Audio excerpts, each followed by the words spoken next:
Hey everyone, today in this video, I'm going to walk you through mobile app setup for the Yeedi. This is the C12 Combo. If you're interested in this product or you want to find out more about it, the link to it will be in the video description. Now let's go ahead, let's get the mobile app set up.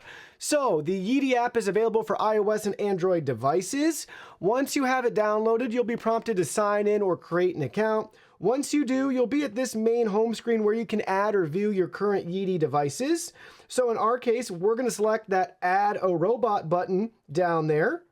And we have the option to scan a QR code. So on our vacuum, we have a code right here that we're going to scan. So there we go. We just scanned it. Now we're prompted to press and hold the power button until the music stops. So our vacuum is already powered on. Well, I don't want to do that though. I don't want to start it.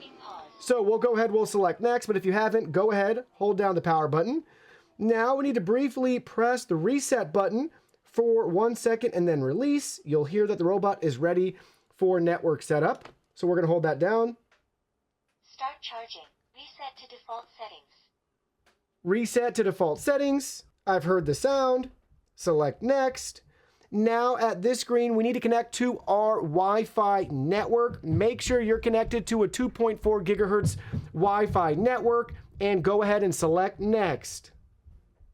We're prompted to join our vacuum here. Select join. Now we had a voice prompt saying it was connected and it's working on connecting everything right here in the app. Just got a voice prompt letting us know the network connection was successful. And here we go. Now everything is all set up and ready to go. We can name our robot. We're going to leave it the default name. Select done.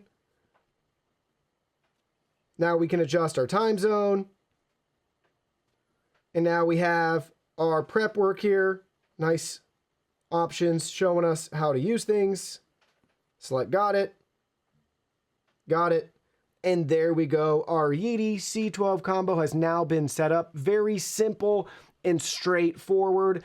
If for some reason you're having any issues, if you hold down the Wi-Fi button for a couple of seconds, it will reset everything to factory defaults. And then basically for the Wi-Fi, I don't know if I made that clear enough, just go ahead, you're just going to press the button for a second and you'll hear that voice prompt right away for the network settings. But simple, straightforward, shouldn't take you more than 2 minutes tops.